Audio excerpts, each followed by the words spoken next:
Hi, kindergarten, first and second graders. My name is Mrs. Davis, and I'm going to be your art teacher this year. I'm so excited for all the fun and creative things that we're going to get to work on together. Today, I'm going to share one of my favorite art books with you called Beautiful Oops. I think it's a great book to start our year off with.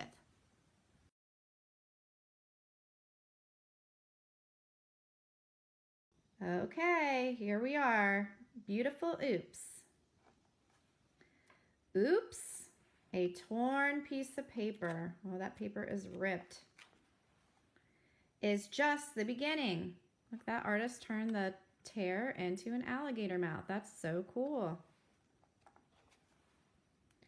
Every spill has lots and lots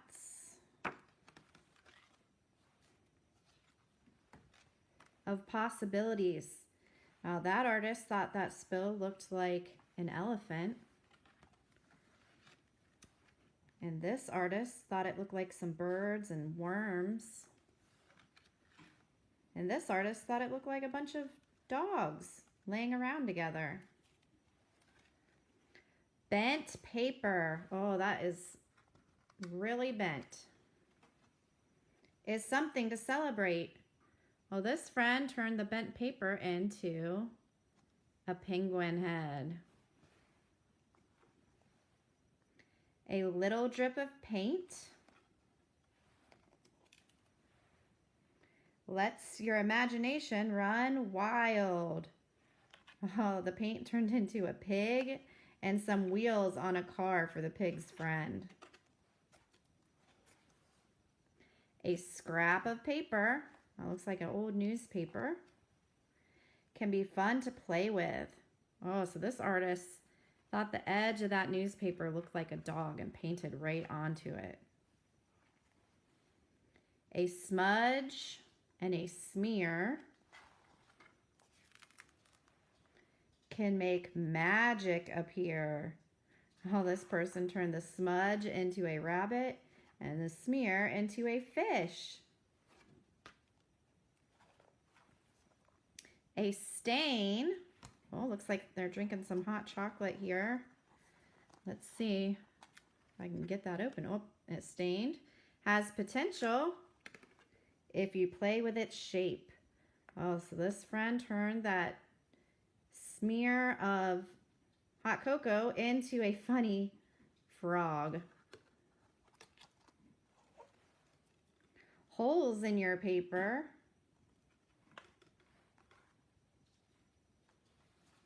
Are worth exploring. Ooh, let's see what's going on inside this hole. Oh my. Oh, we're gonna look down. It says, oh, there's a little friend hiding in there. And look at the side. This person cut some holes in their paper and made it into an accordion. That's really fun. When you think you have made a mistake, oops, think of it as an opportunity to make something beautiful. Oh, I love this artist friend. Crumbled up their paper. Have you ever gotten so frustrated you just crumbled up a paper and wanted to throw it out and start over? I love how this friend glued that little piece of paper onto another paper and turned it into a fun animal. That's why this is one of my favorite books. Okay, everyone, so in just a minute, whatever teacher you're with is going to be passing you out a little half sheet of paper that says a beautiful oops on it. It says it's okay to make a mistake. In fact, hooray for mistakes. A mistake is an adventure in creativity. A spill doesn't ruin a drawing. Use your imagination to create something wonderful. So they're all a little bit different. You might get one that has a red splat on it.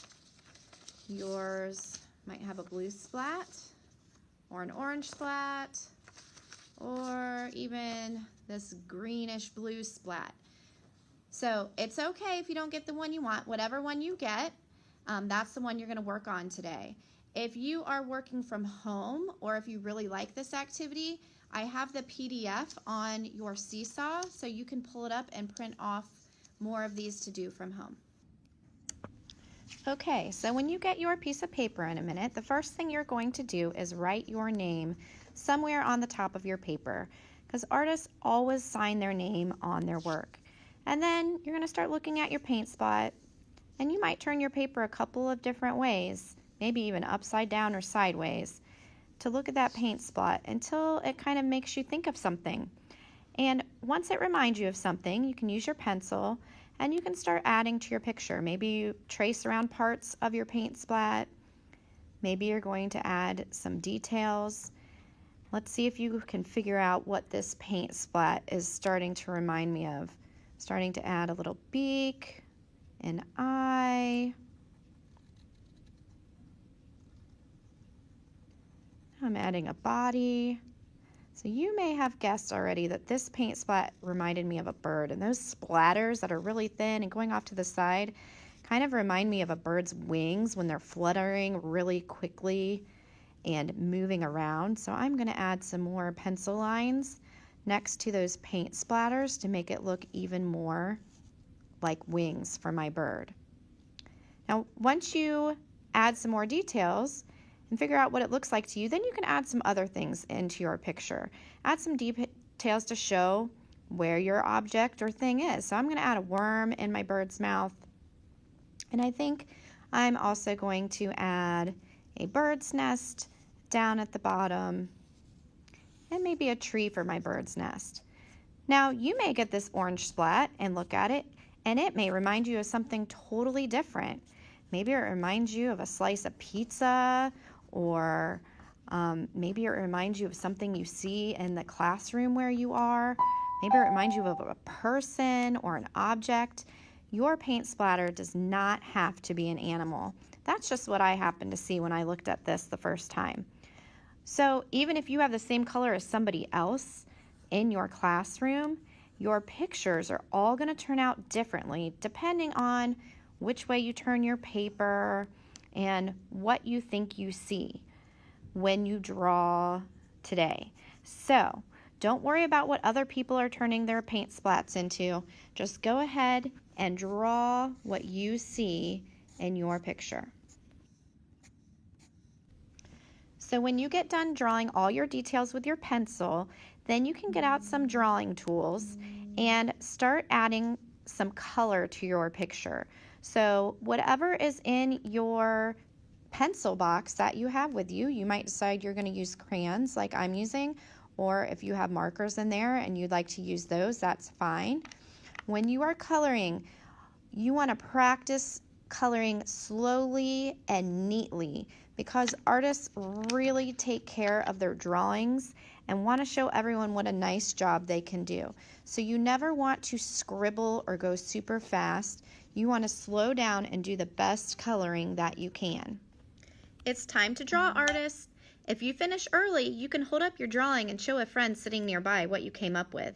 If you don't finish today, that's okay too. You can save it and work on it later, or take it home and finish it then. Hi everybody, it's Mrs. Davis again. Do you remember how we read this great book, The Beautiful Oops, the other day? Well, today I have a bonus activity for you. I hope you really enjoyed creating the pictures the other day and adding on to those blobs. And I hope you upload them onto Seesaw so I can see your beautiful pictures that you came up with. Do you remember how we talked about making a mistake as just an opportunity to make something beautiful? Have you ever tried to draw a picture and gotten so frustrated that you shouted out, "Oops, oh no," or "I made a mistake," and then even ripped your paper or scribbled your drawing out or crumpled your paper up into a ball? Do you remember this page from the Beautiful Oops book that we read? This is one of my favorite pages, where the artist used a crumbled up piece of paper, glued it down onto another piece of paper, and then used their pencil and some colors to turn it into a different picture altogether. Today, for your bonus activity, you're going to use a piece of crumbled up paper, glue it onto another paper, and come up with your own beautiful creative idea. Okay, so for our bonus project for Beautiful Oops, you're going to need a piece of paper. It can be a piece of computer paper, it can be a lined paper out of a notebook, it can be a piece of construction paper, and this is where we're going to glue and draw on today. You're also going to need a pencil. If you have an eraser nearby, if you make a mistake that you don't want to turn into a beautiful oops, you might need your eraser. You're going to need some glue, either crayons or markers to color with when you're done drawing. And then you're going to need a piece of paper to crumble up to make our beautiful oops picture. So that really can be anything. You might have Post-its in your house, and you could pull a Post-it off of here, crumble that up, and that could be your piece of paper that you end up gluing down. You might have just a scrap of torn paper that got left behind that nobody wanted. That could be one you crumble up and glue on your paper. It could just be a piece of plain computer paper that you crumble up. It could even be a piece of paper from a lined composition book with lines on it that you rip out and crumble up to glue down onto your paper. So any of those things will work. You really just need one piece of crumbled paper for this project, but once you get it glued down and start adding things on, you might decide that you want more than one piece of crumbled paper on there and keep exploring and making your drawing bigger. Remember, when you think you have made a mistake, think of it as an opportunity to make something beautiful. I can't wait to see what you come up with these crumbled pieces of paper. Maybe the crumbled piece of paper makes you think of a person. Maybe it makes you think of an animal. Maybe it makes you think of food or playing sports. There are so many things you can turn your crumbled piece of paper into. I can't wait to see what you come up with.